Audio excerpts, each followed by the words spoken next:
और अगर ऐसे चिंतन और परिवर्तन नहीं होंगे, मुझे लगता है कि समाज जो अभी टेक्नोलॉजी से एडिक्शन हो रहा है वो बढ़ते जाएगा। हम जो करते हैं वो basically skill based prototyping skill lab बनाते हैं हम। तो student also has to take interest and therefore we have to create that kind of an environment. NEP 2020 आपने कितना इम्प्लीमेंट किया है? हमने काफ़ी हद तक इम्प्लीमेंट किया है। ऑक्सफोर्ड में जाता हूँ, कैम्ब्रिज जाता हूँ, अभी लंदन में 8-10 यूनिवर्सिटीज़ में विजिट किया। बच्चों बनाने की भी फैक्ट्री तैयार होने वाली है। Welcome to Education Pool. So, like as you joined this conclave, so what do you think? What will be the outcome of this? My name is Professor Dr. Sanjay Chorodia, Chairman Surya Datta Education Foundation.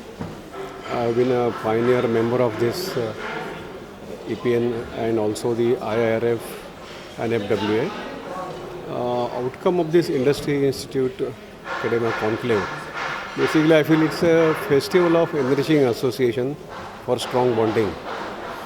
पहले ज़माने में जो में महाराष्ट्र में कीर्तन होता था, मतलब लोग आते थे, वो कुछ पुराने लोगों के जो महाराज लोगों के कीर्तन करते थे वो बोलते थे और उसका मीनिंग एक्सप्लेन करते थे। तो आज के समय में ऐसे एक साथ सब लोगों ने आके अपने विषय के ऊपर, नए विषय के ऊपर चिंतन करके, कीर्तन करके उनके मन में परिवर्तन लाने की आज बहुत ज़रूरत है। और अगर ऐसे चिंतन और परिवर्तन नहीं होंगे तो मुझे लगता है कि समाज जो अभी टेक्नोलॉजी से एडिक्शन हो रहा है वो बढ़ते जाएगा। So therefore I feel this conference, such kind of get togethers, conclave, conferences, whatever name you give, are very essential for basically eye-opening kind of a thing, because we are going only unilaterally flowing in the flow. So somewhere we get corrected, our mindset get corrected, and again we come on the track. So this is very useful. Sir, जैसे आपकी सूर्य दत्ता जो foundation है, सूर्य Dutta education foundation का आप founder हैं, तो इससे पहले भी हमने काफ़ी बातें की हुई हैं। इससे पहले जब मिले हैं तो इस बार थोड़ा अलग दिशा में थोड़ा एक बार चलते हैं। क्या होता है कि हर बार कॉन्क्लेव होते हैं, सेम टॉपिक्स पे बातें होती हैं, उसका आउटपुट जो भी होता है, इम्प्लीमेंटेशन आपको क्या लगता है कितने हद तक होता होगा?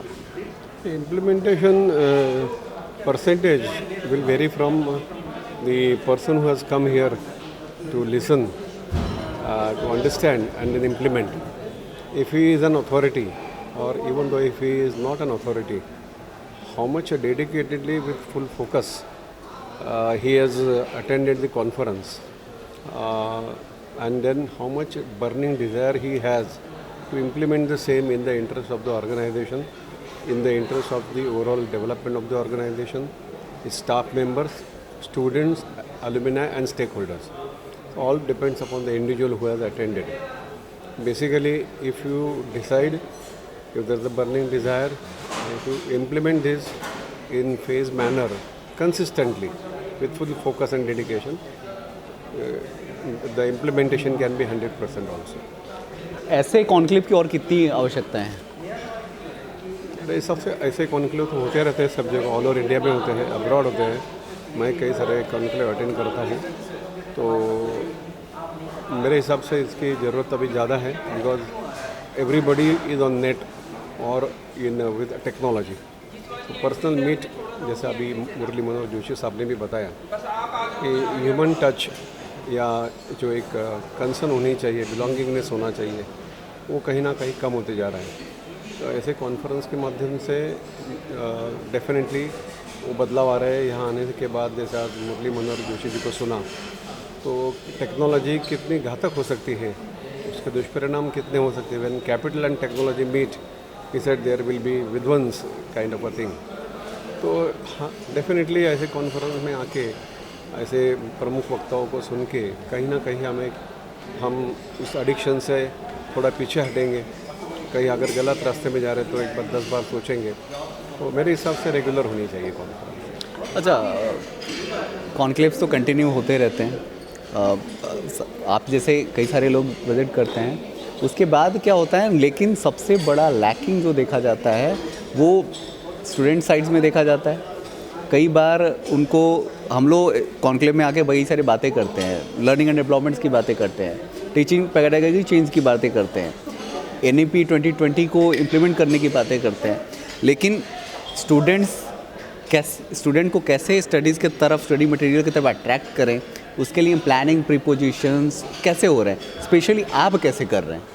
हम जो करते हैं वो basically skill base prototyping, skill labs बनाते हैं हम, और बच्चों को जिस ढंग से और वो देना चाहिए जिसमें वो इंटरेस्ट ले, ज़्यादा से ज़्यादा नंबर में वो पार्टिसिपेट करें और इन्वॉल्वमेंट हो, एक्टिविटी बेस हो. So we plan this kind of event. We create a mock, we create a demo, we create a skill lab, we involve students to make and personally do something with their own hands, interact, give responsibility to them. So they get involved, and through this involvement, directly, indirectly, they also learn, and the other students who are working in their team, they also get learn.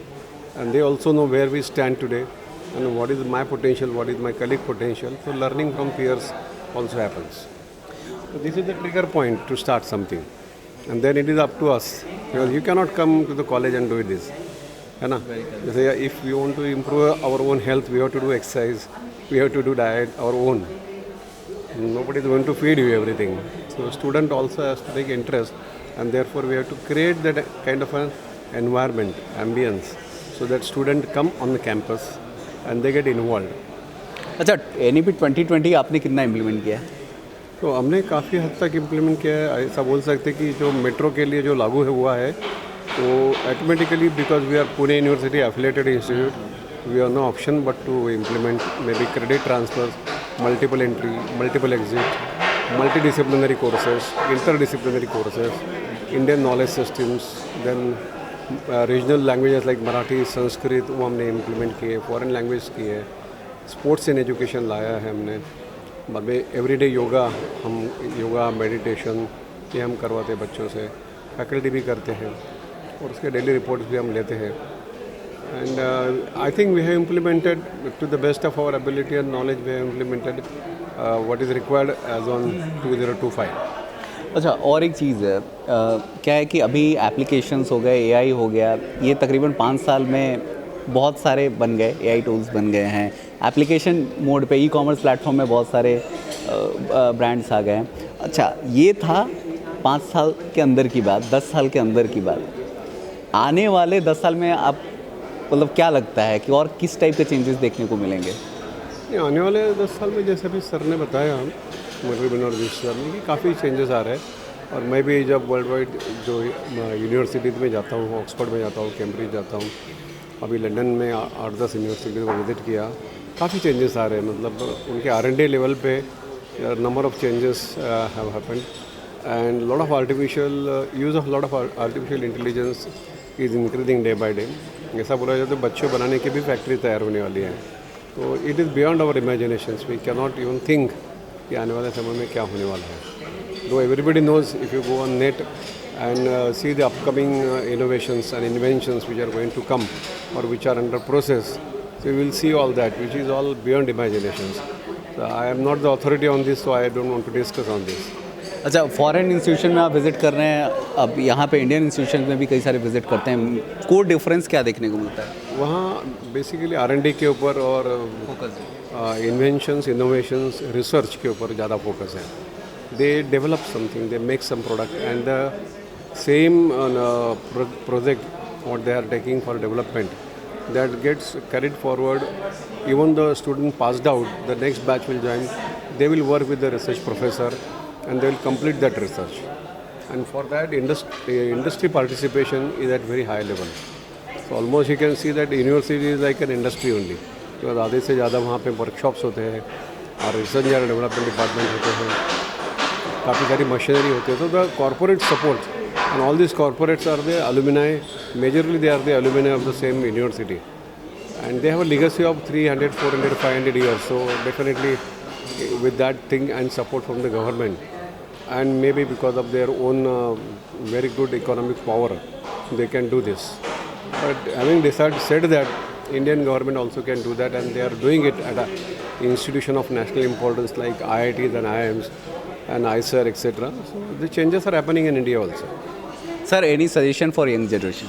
Basically, never give up kind of an attitude, and be positive only, and things what you want to do, which are good for your self development, they should be doing on a consistent basis, regular basis. Not आज कर लिया फिर 8 दिन के बाद करेंगे ऐसा नहीं.